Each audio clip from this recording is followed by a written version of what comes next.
again, he said, now you take out these 2 teeth, 9 teeth altogether. And he then said, as I took these teeth out, and I then have to see him all the time because these things takes time to heal. So as I was working with him, sometimes twice a day, sometimes 3 times a day, sometime over those next days, and I don't have a clear recollection of which day and which time, he said, Devageet, do you know the Om sign? And I said, yes. And he said, it's on my 3rd eye. Put your thumb there. So I put my thumb there, and it's like boom, boom, boom. You could feel it. I could feel the throbbing. He then said to Nityamo, put your thumb there, Nityamo. Can you feel it? He said, when this moves down to the Hara, it means death. He didn't say the Om sign, he said the blue Om sign. Blue. The blue Om sign. He said when How do you know? And it then said, when it moves down to the Hara, it means death. Now at this point, I don't know what, does he mean he's going to die in the dental chair? Does he mean that he's going to die now? I'm in a state of, mind is not functioning. The next time I saw him, which may have been the next visit, I can't remember, he said, the blue Om has moved to my Hara. What more could he say more clearly? I am leaving the body. But it took weeks. But I still couldn't accept that he was actually leaving the body. When it actually happened, it came as a complete, like a bolt of lightning. Because somewhere I could not allow myself to visualize the world without Osho. I couldn't go there. And so even though he had given many hints, I couldn't let it in. Did he say anything when these 9 tooths were out, that to do something with it? Or yes. Can you say that? Yes. So before this, we had, in that period of pain when Devageet's missing something, and before I did the root canal,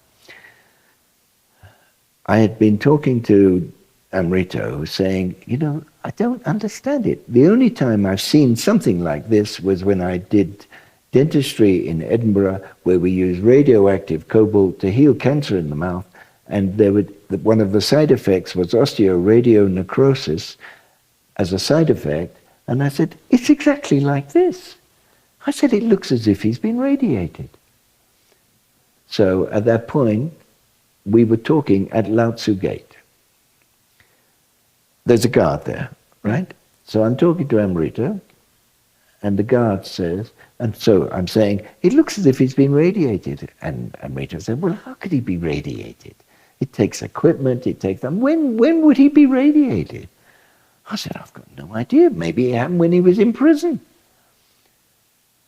Suddenly, the guard behind us said, I know when it happened. It's like we both turn around and say, how do you know? Who was it? Do you remember it? I said, who are you? He said, my name is Shanti Christian. I'm Danish, and I used to be for 20 years a radiation physician specialist. Talk about synchronicity. He said, Osho has spoken about when he was in Oklahoma prison. He was forced to carry up the mattress. The mattress was torn and old. He was told to sleep, to put the mattress in an ice-cold cell. They wouldn't give him a pillow. They wouldn't give him a blanket. He said, all of this adds up to how it could happen. He said, in Oklahoma, the whole state is run by a munitions armaments manufacturer called Kerr McGee. He said they make every kind of armaments. They even make nuclear power stations. He said they use radioactive cobalt seeds to test for leakages in the carbon rods that are used to cool the nuclear fuel. He said, one of those radioactive cobalt seeds, they're not so big. You could put it in a container. He said it would be no bigger than a baseball bat. He said it would be heavy, And he said, while it's shielded with that lead, he said, there's no problem. But when you take it out, he said, it's highly radioactive. And he said, nobody would want to get near it. He said, they probably would put it into a mattress. He said, and the radiation level is on an inverse square law. The distance between the place that you're targeting and the seed is exact. It must be exact. And I said, well, why would they want to radiate his ear and his shoulder?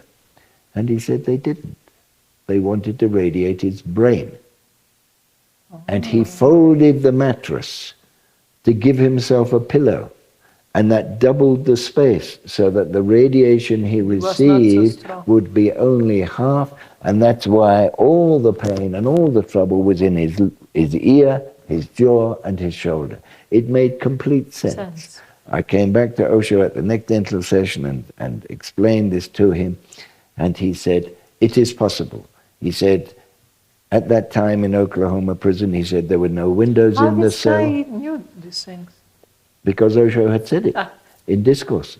The John Washington. Yeah, the George remember Washington story. that Yeah, one? they said they want to. Yeah, exactly. And he said at that time, Osho said at that time, I may have been there 24 hours, I may have been there longer. He said there was no way for me no to know. No recollection for some And they time, were preventing... One day missing. They were preventing any contact with any of his people.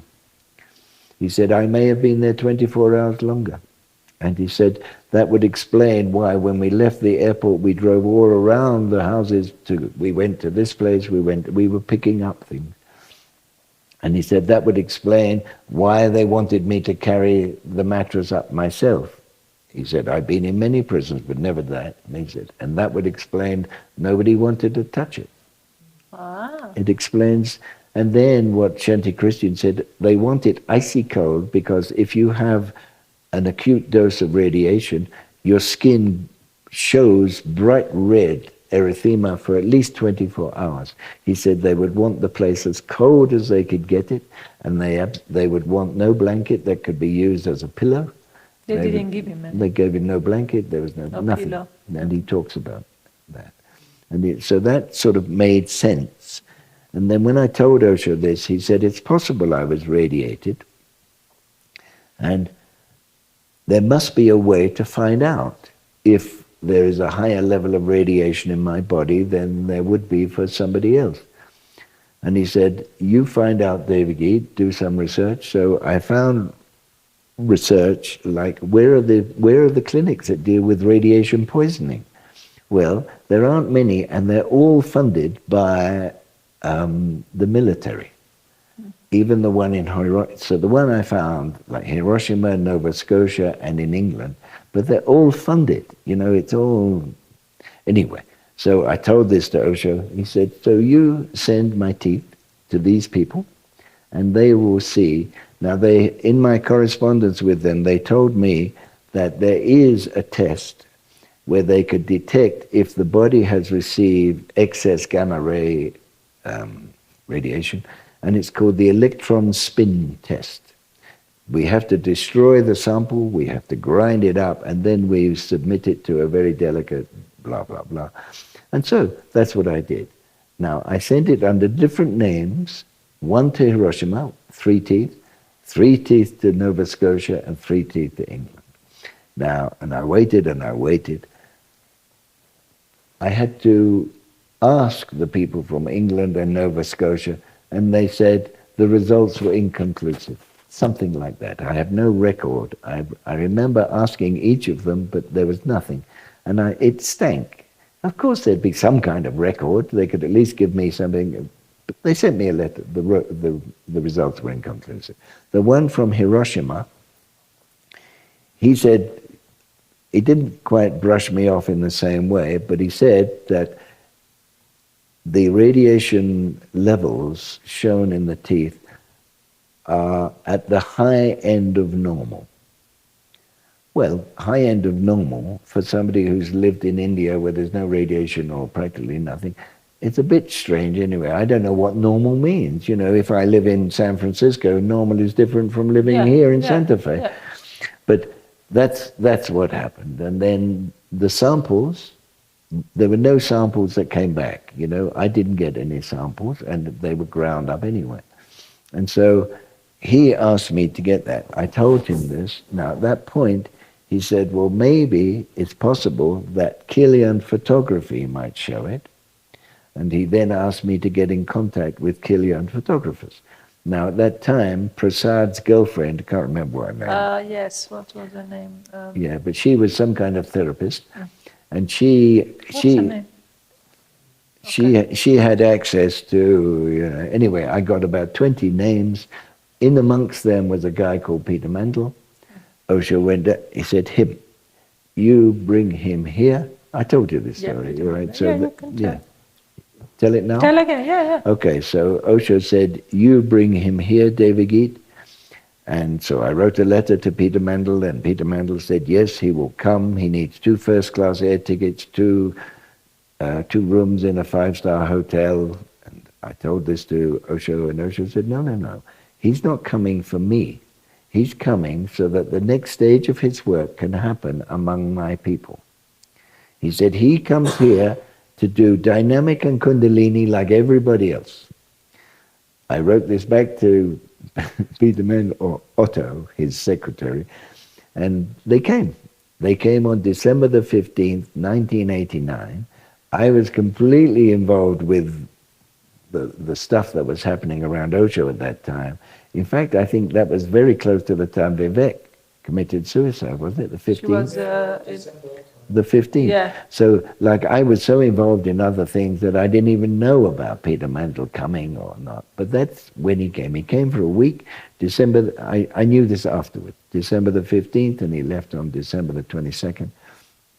And he did a small group with some therapists. They quickly got together a group of therapists so he could give his seminar. You were in that one where Peter Mandel? No. Yeah, that was later. Okay. So, but Sarita was in there, and Purna. Yeah, Purna, I remember. Yeah, and so people were getting very excited. These therapists were totally excited, trying to find a shortcut other than witnessing, other than meditation, any shortcut to get to enlightenment. So, again, Osho was involved with this very strange period of 3 weeks just before he left his body, and then that was it. Now, that period of time was a very strange time for me. I wasn't seeing him there was no dental sessions going on. I was... How many teeth he had left at the end? I never counted them, but, you know, take 32, take away 9, you got 23. Why do you ask that? For prosperity. Prosperity? I don't know. I heard a rumor that he didn't have any. Yeah, no, that's those why. rumors. That's why we ask you, because those rumors happened immediately. The rumors were, Osho said, if you have all your teeth out, you get enlightened. That's one rumor. And I said, whoever believes that needs to talk to my mother. She's got no teeth. And then people were saying, but he had all his teeth out. I said, who are you telling? I asked this because you know, so you say, and then we know. So that's the point. These rumors go out and they're half-truths. So tell the truth of the teeth. You know the truth of the teeth. He had 9 teeth removed. Yeah. Now, previously, he'd had 1 tooth removed in Rajneeshpuram, so that's 10 teeth in all, and he had 32 teeth, so there's 22 teeth left. So and why would he have all his teeth out to get enlightened? He was enlightened. What? These nonsense stories are so foolish. They're full of superstitious projections. That's why it's good that you tell what it is, so goes on record. But people always get focused on the non-essential. The reality of what happened to Osho in those last weeks was so much bigger than his teeth. So what was your recollection of this last week? So in those last weeks, as he came out, one day he said he is being targeted by a sound ray which is below the level of people's normal hearing. And like, what? And he said he's being targeted, and there are 3 people sitting over there, and he asked us all to change, and you know, and like, we all completely freaked out. And then that went on for a few minutes, and then we settled down, and then he comes on, he gives his discourse or whatever he was doing. I don't think he was giving discourse then. No, he No, he was wasn't just talking, sitting but he there. sat there. Yeah. Right. And then this happened day after day for about 5 or 6 days. Shunya was looking after him.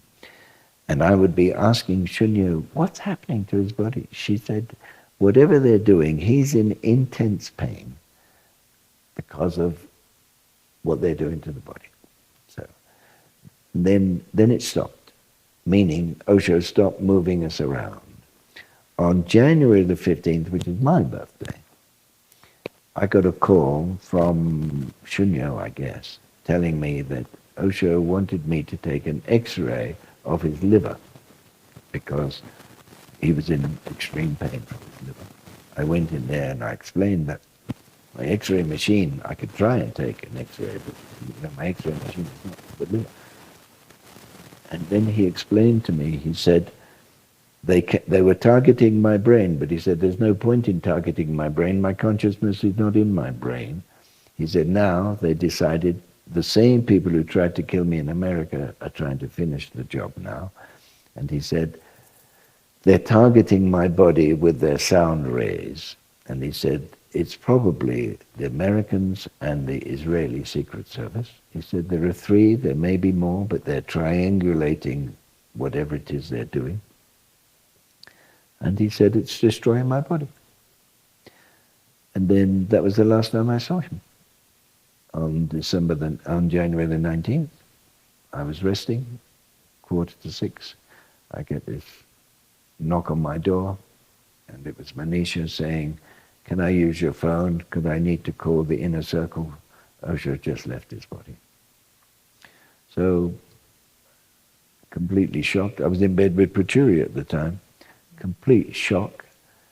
I get dressed, immediately go over to the blue room that's where our extraordinary meeting was taking place. Almost everybody was there. I think Neelam wasn't there, and 2 or 3 others, I can't remember who, were not there. And it was a kind of dead silence, and Kavisha was like trembling and almost, not hysterical, but ready to flip. Then Jayesh came in with Amrita and the other people from the inner circle. And then he said, Osho, there's no way for me to wrap this up. He said, Osho left his body at 5:45. He left concise instructions about how he wants the death ceremony to happen. He said, I need all your help. Please don't freak out. I need your help to make this a beautiful ending for him. He gave us the names of who's going to carry the body. I was so happy to feel that I could at least say goodbye to Osho carrying his body. Do you remember who was carrying the body? Ashish.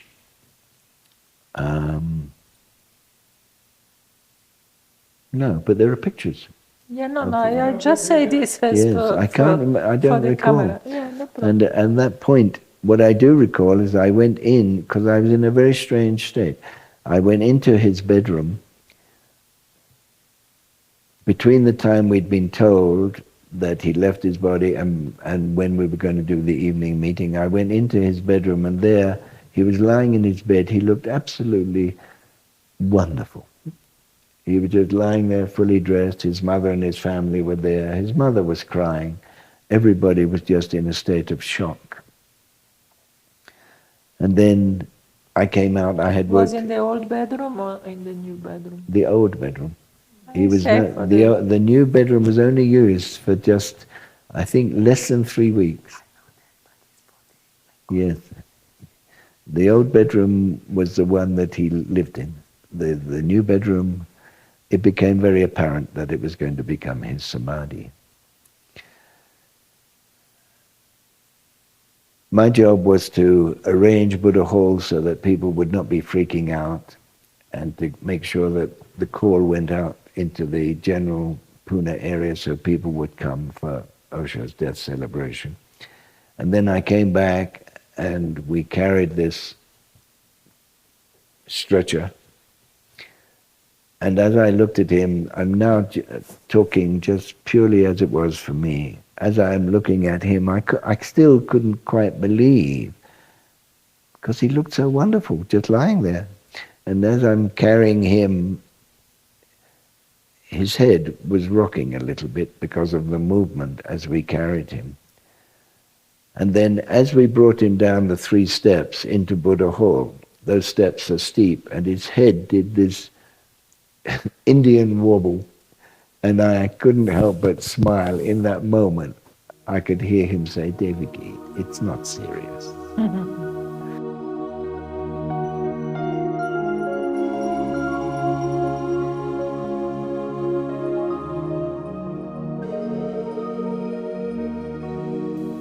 And so then the rose petals, the burning ghats, and then the last moment I saw his body was when, there were 2 moments I remember from the burning ghats. One was where his face was being covered and covered and covered, and then the last part I saw the side of his nose and his cheek, and then that was covered. And then later, maybe 2 hours, 3 hours later, as the wood was falling away from the body, I saw the ribs and some burning flesh on the inside of his body. Then I got it. He's no longer in his body. What happened for me as a result of that, first of all, I couldn't actually feel myself. I was in a suspended state. But I did notice that in the ashram, I was amazed at how there was a calmness. People just got on with their work the next day. It was just so amazing. Everybody was curious to see if anybody will actually go and do stuff. And I was amazed how everybody simply got on with their work. As I was doing my work changed, because now Osho wasn't in his body and teeth were not there anymore. So I became the person who was taking care of work as meditation. And that led me to the next step. When, in March, when Sarita came back from whatever she'd been doing, she told me that she was doing this transmitter relay thing from Peter Mandel. When I heard the words Peter Mandel, I thought, what does he do? And then she told me about color puncture. It sounded like complete bullshit to me. And so I said, I can't believe that this works. Do it on me. Give me a session. So like half an hour later, she did a session on me.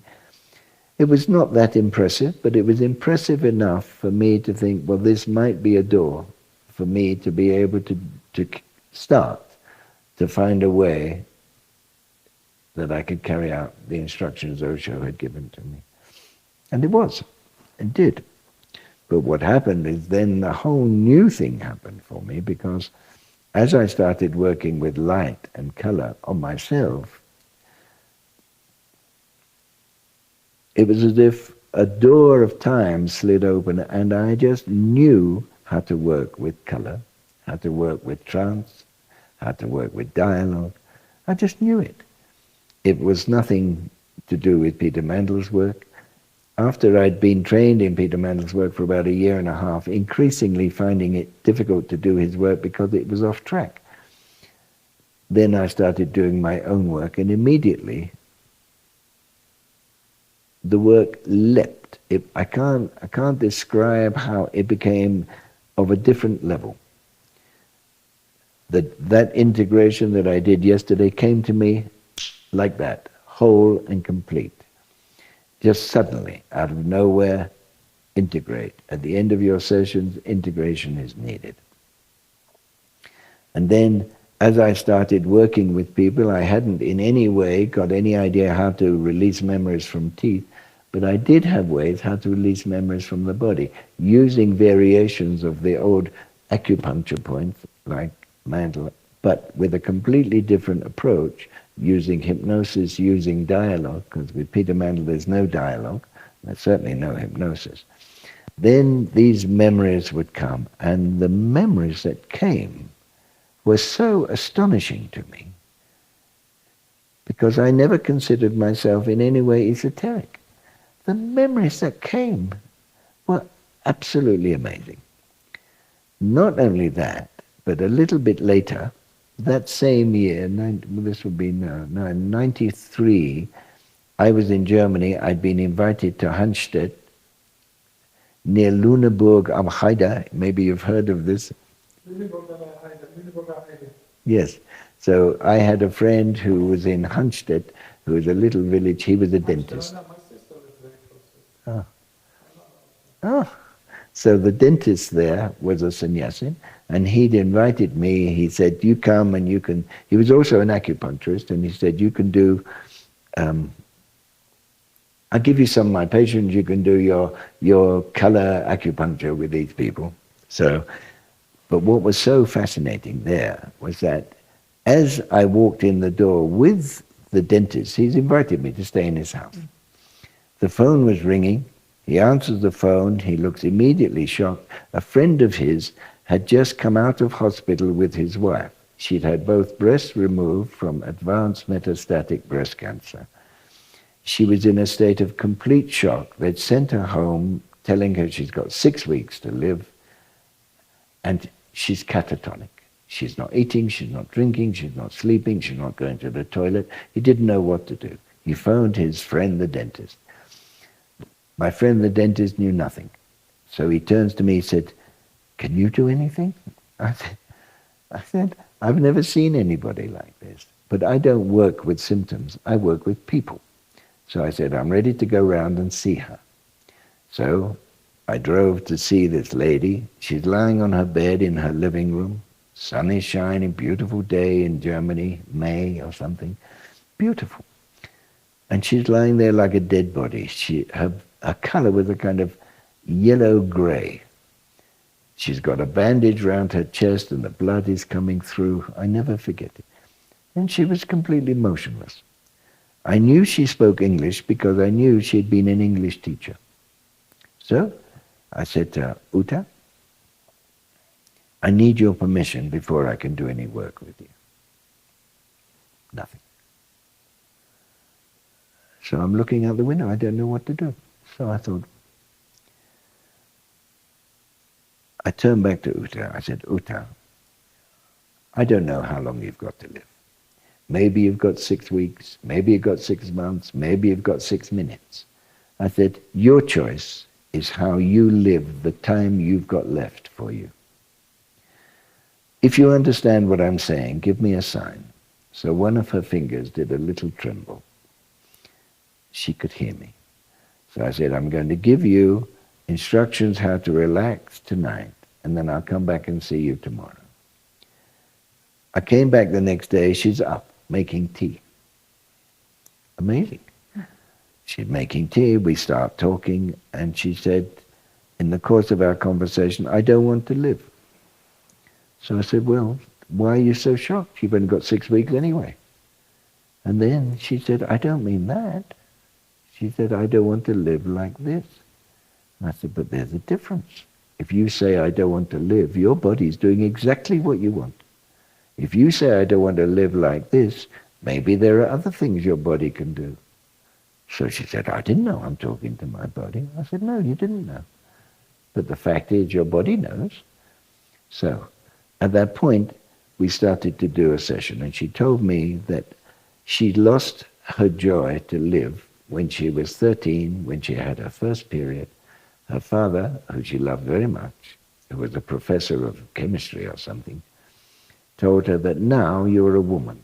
Now you must be serious. Now you must put all that playful stuff behind you.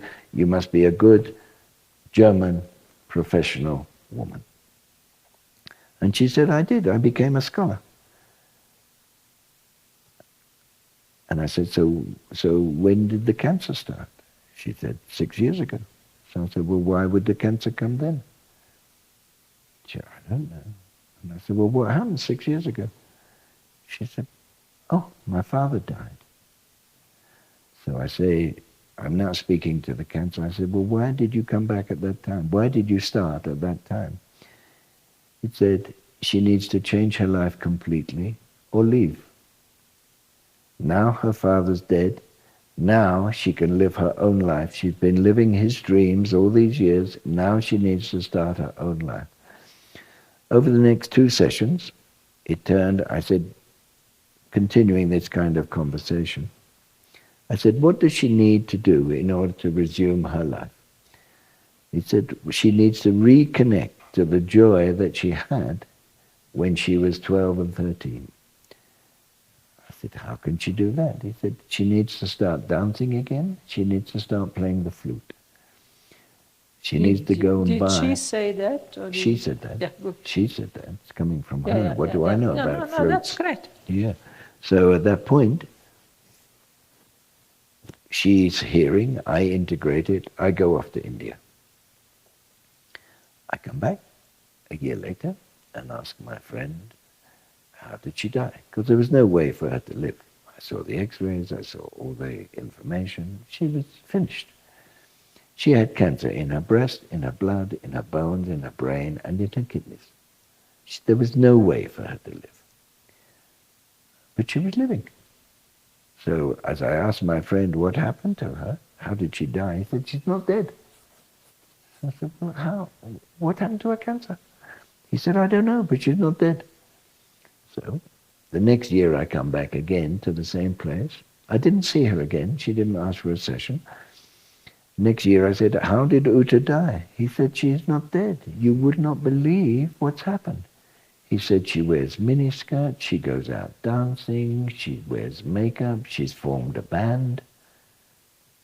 And I said, are we talking about the same woman? And you remember what she said, no? That she wanted to sing and Yeah. dance and play with. Yeah, and her husband's having a nervous breakdown. So he said, it's a different woman.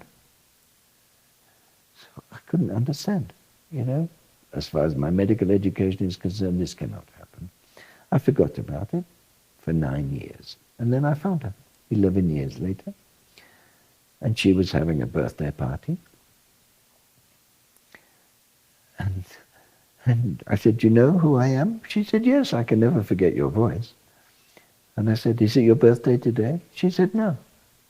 So I said, but you're having a birthday party. She said, yes, this is the day I got born. This is exactly the day of our first session. That's when I started to live. I then said, but what happened to your cancer? She said, it went away. I said, but how can that happen? She said, I don't know. I said, when you went to the hospital, what did they say? They kept telling me I should be dead. She said, I stopped going. I felt I was disappointing them by living. So she said, I just let it go. Now this was now 11 years later. I said, you must have seen your doctor in this time. She said, yes, I saw my doctor, and he said they must have made a mistake in their diagnosis. So I said, do you believe that's true? She said, I know it's not true. He knows it's not true. We all saw the x-rays. We know it's not true. That was the first time when I started doing my work, the work that I knew, with dialogue and hypnosis and color. She was the first patient in Germany that I had looked at outside of the ashram.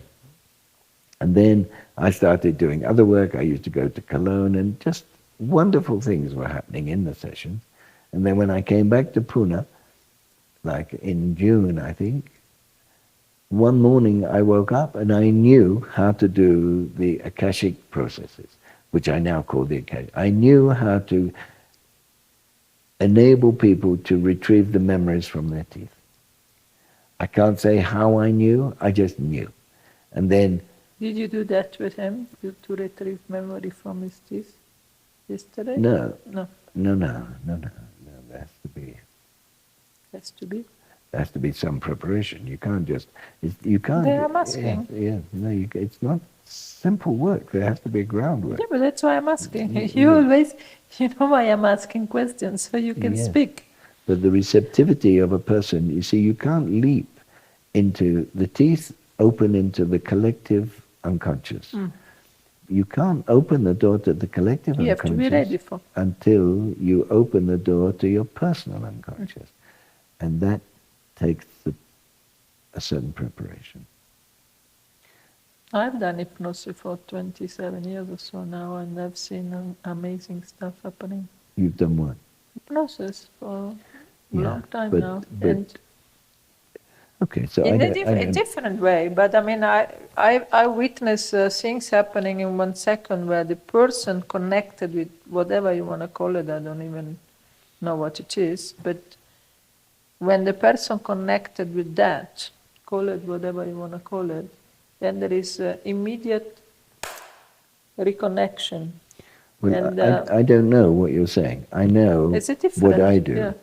Is that by going back and finding that thread of awareness and consciousness, which is not some guesswork or anything, you find that the person who's here now and the person who remembers their situations in childhood and the person who remembers their in the womb experience and the person who sees themselves in past lives, they reconnect to that line Thread. of coherent consciousness, not in any way vague, in any way, it's absolutely precise. And then as you go back, that's the personal unconscious.